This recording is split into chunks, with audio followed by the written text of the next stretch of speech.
Hello and welcome. Now, if you are going to be doing your own videos and you're going to be shooting them in order to create an advertisement, you probably already have a personal computer and a way of getting audio into that personal computer. Assuming that is the case, you are going to want to have some additional tools. One tool you're going to need is going to be an external monitor so that you will be able to see and monitor what's going into the recording in real time. And this will be especially helpful when you are going to go through the editing process as well as when you are recording your webcam into the final edit. You are going to need some kind of webcam, and you're looking at a Logitech 930E. And depending on your setup or configuration, this particular model has resources that run inside of the camera. Now, of course, you'll need to get the webcam that produces the video that you want. And one like this that records in 1080 HD will fit most scenarios that you will run into. If you are going to appear in your video, you are going to need to have some kind of lighting. And of course, you can purchase lighting to achieve the effect that you want. But in most cases, if you want to stay within a budget, you can do a search for something called a clamp lamp. That will give you an option of creating lighting that you can set up as you need it. And finally, you are going to need to have a place where you're going to store the video. And even if you use a free host like Google Drive or Microsoft Office, you also want to have a host where you pay to back up those drives and to keep them in a specific location. One more piece of hardware that you're going to find useful will be if you have to add on different elements to your recording setup on an ad hoc basis.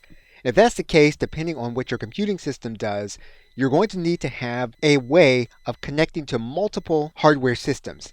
And if you do a search for docking station, you'll be able to find the appropriate connection for all of the platforms that you have, as well as those that you may have in the future. Again, if you already have a recording device or laptop, you already have a way of producing audio to put into that system, these other elements will help you as you record videos for your advertisements. Okay, so with that, thanks, and I will see you in another video. Welcome back. You're now looking at OBS Studio, and if you go to obsproject.com, you'll be able to download OBS Studio, and you'll be able to use OBS Studio in order to record video on your personal computer, in addition to being able to record your webcam. You can use this software, which is free and open source, to record videos for your advertisement on a Windows, Mac, or Linux-based computer. You can also use cloud-based tools such as Wave.video as well as Studio, and you can create different kinds of videos than you would ordinarily be able to create using software like OBS Studio. You can use cloud-based software like Vyond, and Vyond will also allow you to create videos that you wouldn't ordinarily be able to create using desktop-based software. Loom is software that allows you to record your screen as well as your webcam. And if you have demonstration-style videos, you can use a cloud-based service like Loom. If you have video hosting that you pay for with a site like Vimeo, you can use their free screen recorder in order to record, then download your video to your hard drive for editing. And if you're looking to record your screen and your webcam and then edit your recording for future use, you can use a combination video creation software and editor, Camtasia Studio by TechSmith. And if you use a Mac-based computer, while you can use Camtasia, traditionally Mac users have used ScreenFlow by Telestream. If you use the Adobe suite of products, you can use software such as Adobe Premiere. This allows you to create and edit videos within this software platform. And if you're going to use your recording as e-learning content, you can use Adobe Captivate in order to create your video. So the tools that you use to create your video will depend on how you want to create the video as well as what you want to create. And you can use various combination of tools in order to create a video file that you will be able to upload to YouTube. Of course, the most important step in the process will be that you're going to need to be able to edit what you record.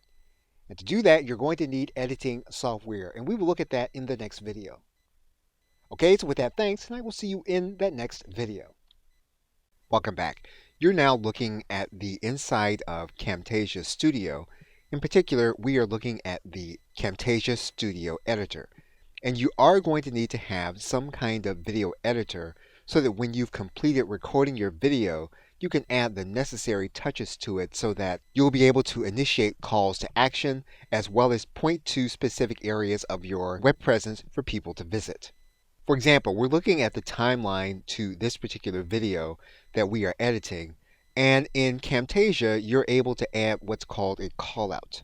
That means then that we can add in something like a URL, and we can place it any place on the page where we want it. And we can also initiate where we want in the video for this callout or element to be. If we want it to be early in a particular video, we can do that. In other words, we're able to place things on the screen and arrange them in the time frame that we want them to appear. And so you are going to want to be familiar with at least one video editor that will allow you to add text and other elements to a video once you have produced it before you upload it to YouTube. This will allow you to make variations to a video without having to reshoot the entire video.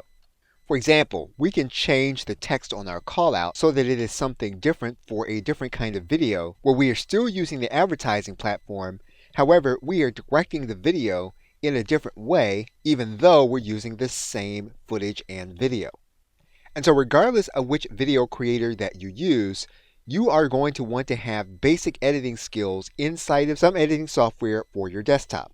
And again, you're currently looking at the editor inside of Camtasia Studio. However, you should choose the one that allows you to create your videos efficiently.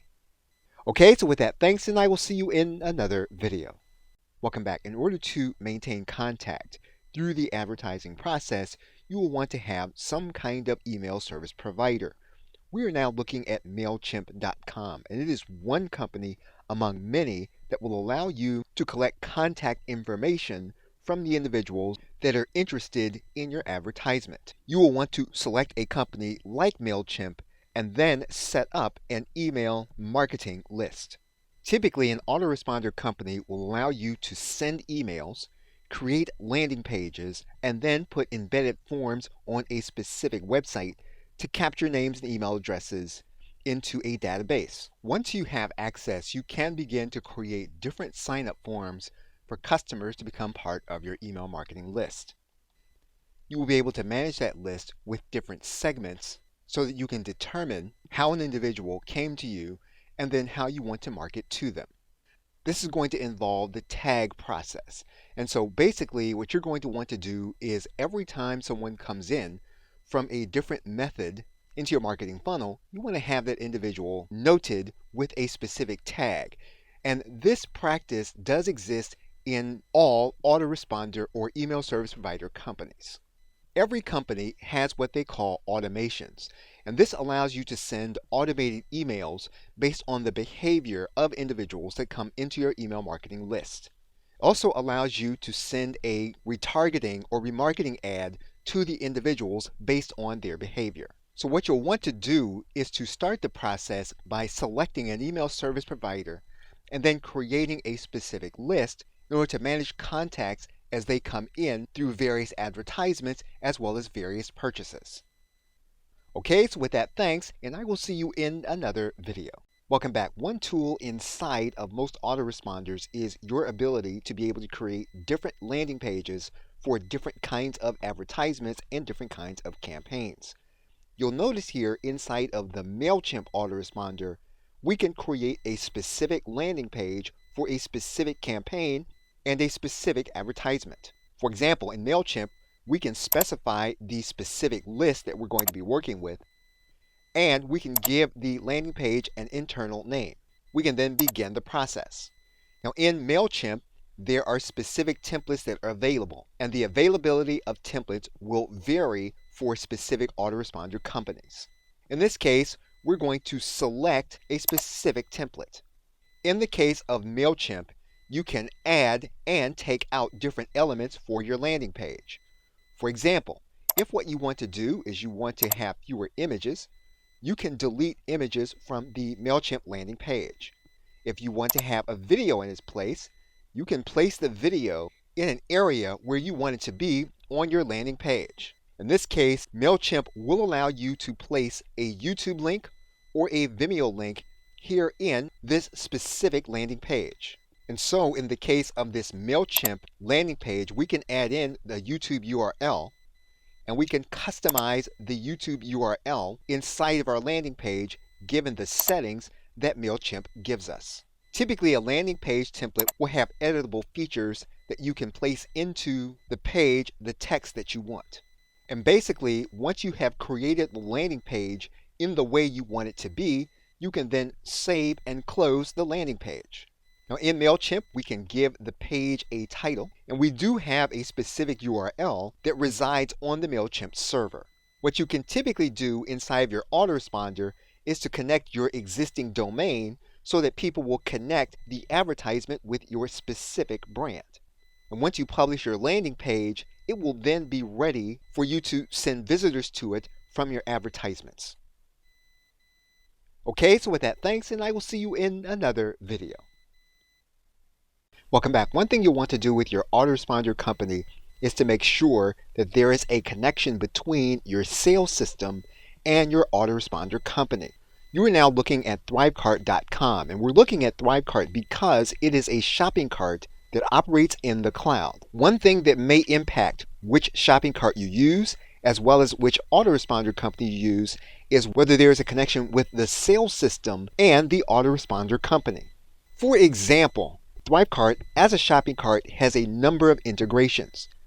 If we were to look at specific autoresponder companies, Thrivecart again has specific integrations. One of those integrations it has is with MailChimp. That means then that when we have a sale, we can capture that individual's information into our existing autoresponder company. Now, as you can see, Thrivecart has already been connected to MailChimp with a specific account.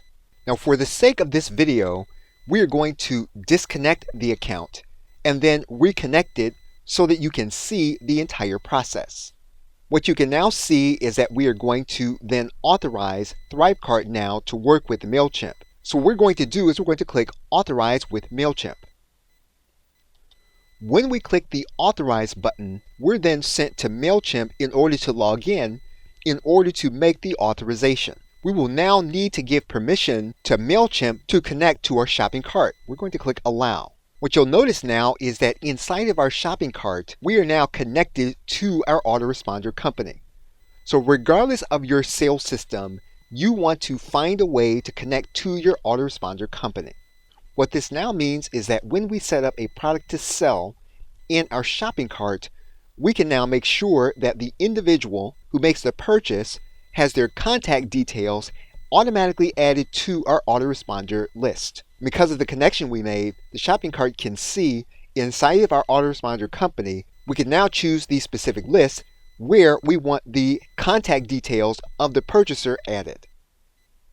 Okay, so with that, thanks, and I will see you in another video.